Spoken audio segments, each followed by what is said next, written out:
These are the latest on offer in the Apple MacBook lineup, the brand new 14 and 16-inch M1 MacBook Pros. Now that we've had these in hand for almost 2 months, we gotta ask ourselves, what are the actual differences, and are those differences worth the price difference between these two machines? So, are they?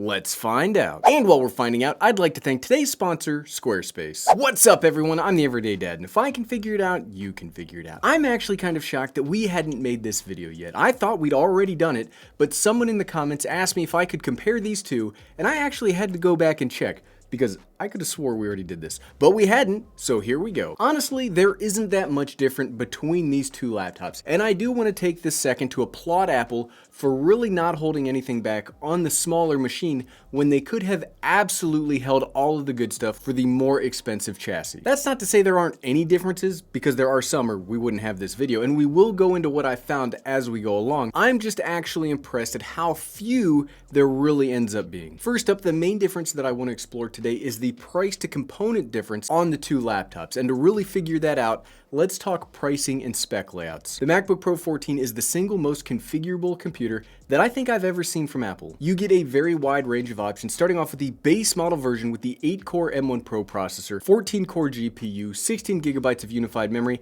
and a 512 gigabyte solid-state drive. That base model, which is the one that I own, will run you $1,999, which, yes, that's expensive, but when you look at the rest of the laptop market and their specs and features, I kind of think this is the gold standard to beat. I won't get into every single option that you can choose for the MacBook Pro 14, as we have done that in previous videos, and it's a lot, but you can choose from 3 separate versions of the M1 Pro processor, 2 separate versions of the M1 Max processor. That's a ton of options for your computer's brain. If you go with the M1 Pro, you can get up to 32 gigabytes of unified memory, and if you go with the Max, you can get up to 64 gigabytes of unified memory. And on either model, you can get up to a staggering 8 terabyte solid-state drive. But that 8 terabyte solid-state drive by itself costs about as much as the base model MacBook Pro 16.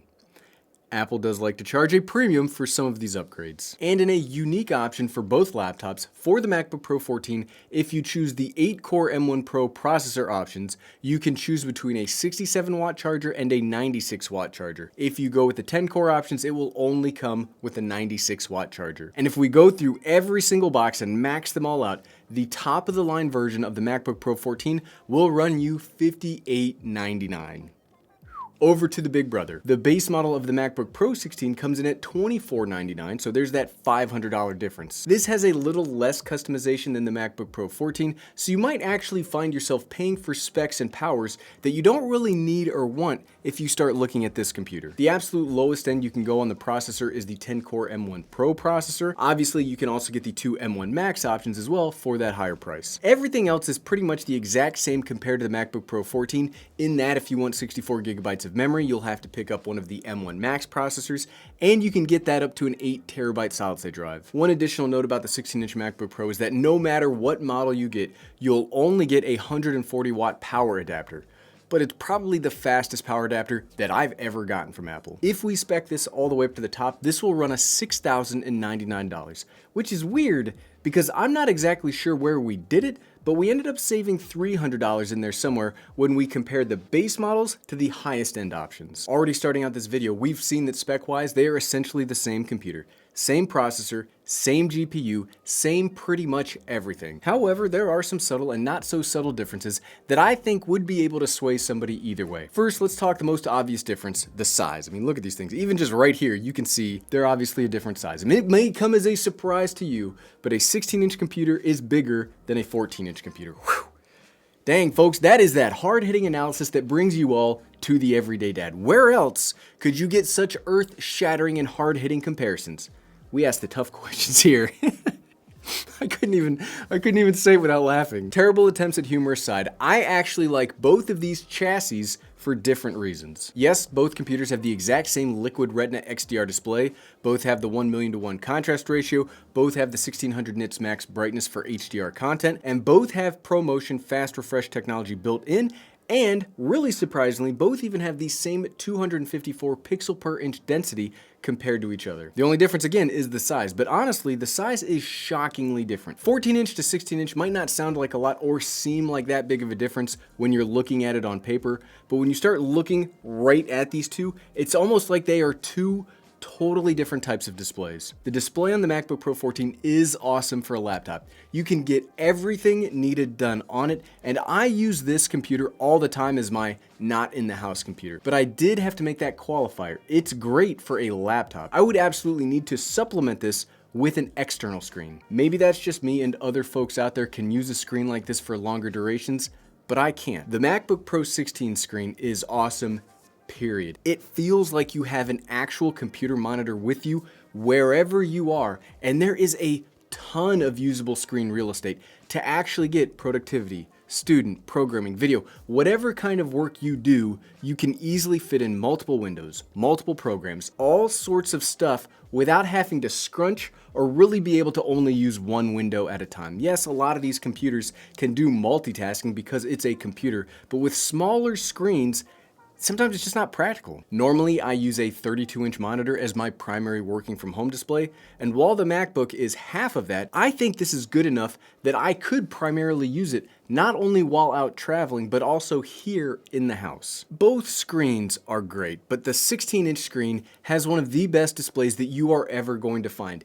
Even if you buy an external one, very few screens, unless you start spending money that rivals the price of the MacBook, very few screens are going to match to this. When it comes to actual traveling, the size of the computers comes into play too. I think bigger laptops are sometimes just not worth the headache when trying to fit them into traditional travel work or study spaces. If you are a student trying to study or get papers or project done in the library or quad, what do students use these days? I graduated from college back in the Jurassic period of 2007. Do students even use libraries anymore? That's not a dig at like students today. I probably wouldn't use one if I were in college today.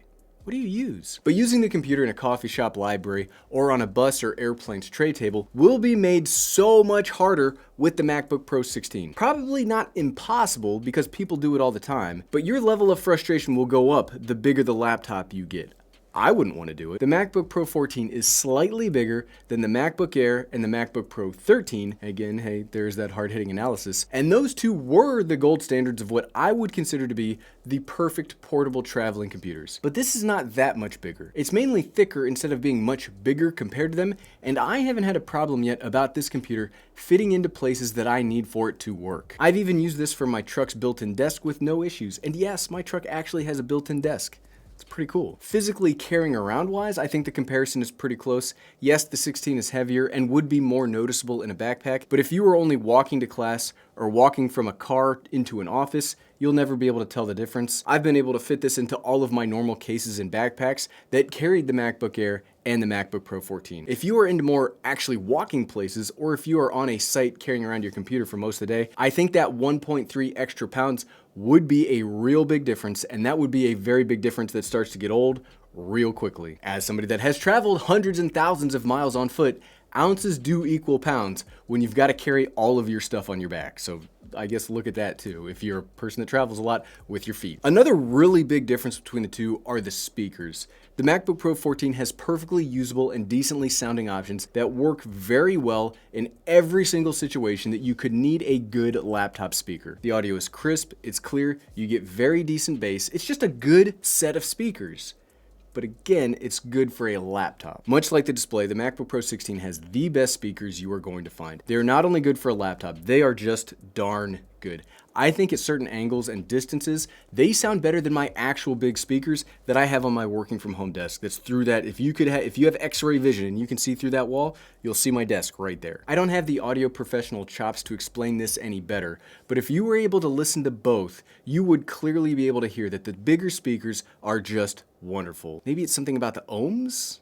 Ohms is about audio, right? Who knows? Certainly not me. All I know is that these sound amazing, and if you are somebody that needs the best audio quality, period, and you cannot use a set of headphones or other audio device, you've got to go with the MacBook Pro 16. When it comes to the bodies themselves, there aren't any other real differences. Both computers will get the same port selection of 3 Thunderbolt 4 ports, 1 SD card reader, an HDMI 2.0 port, and a headphone jack. That's really awesome to see, and I'll say it again that I'm glad Apple didn't hold anything back from the smaller computer when they probably could have cut out a port or two and folks would have still bought this, so thank you for not doing that. Performance-wise, I personally have 2 different processors inside of these computers, so I can't really say if there is a difference apples to apples, but from what I've seen online, there is only the slightest difference between the two functionally, and that's only if you are pushing the processors literally as hard as they can go. The smaller MacBook will have the fans turn on sooner and louder as it attempts to manage the thermals of that massively powerful processor and graphics combination. Will you see a difference if you were doing office work or students that aren't programming, engineering, or some kind of intensive graphic arts?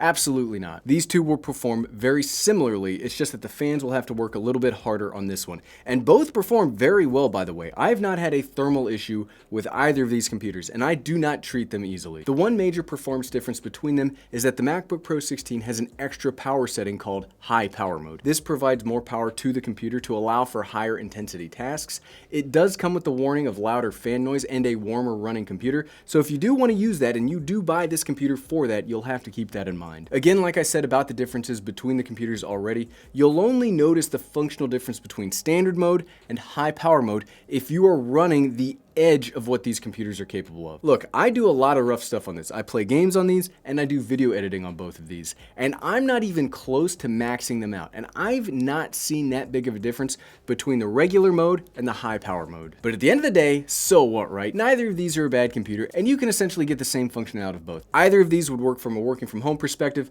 either of these would work from a traveling perspective. But despite that, I would have different recommendations for different people. If you are somebody that is going to be primarily traveling and working on the go, I would easily recommend the MacBook Pro 14. This is my travel computer, and it's essentially the perfect travel computer. Almost as much power as a desktop PC, can fit anywhere, and this has the least amount of compromises that I've ever seen on a laptop this size. If you are somebody looking for an all-in-one tool and needs one tool to do everything, I would recommend the MacBook Pro 16. In that case, I think there is more than $500 worth of value, mainly from the savings on the monitor alone. This is essentially a portable desktop computer with a screen large enough to replace standalone monitors, and power that is just mind-shatteringly good. All you really need is a stand, a keyboard, and a mouse, and you can turn this into a mini iMac that can also happen to move around your house or travel with you around the world. And there you have it. Even though on paper the two computers look strikingly similar, there are enough practical and usable differences that I think you could argue make these more niche than they might appear to be. But what about you? Do you own one of these computers? What part about that computer made your decision for you? Let us know in the comments below,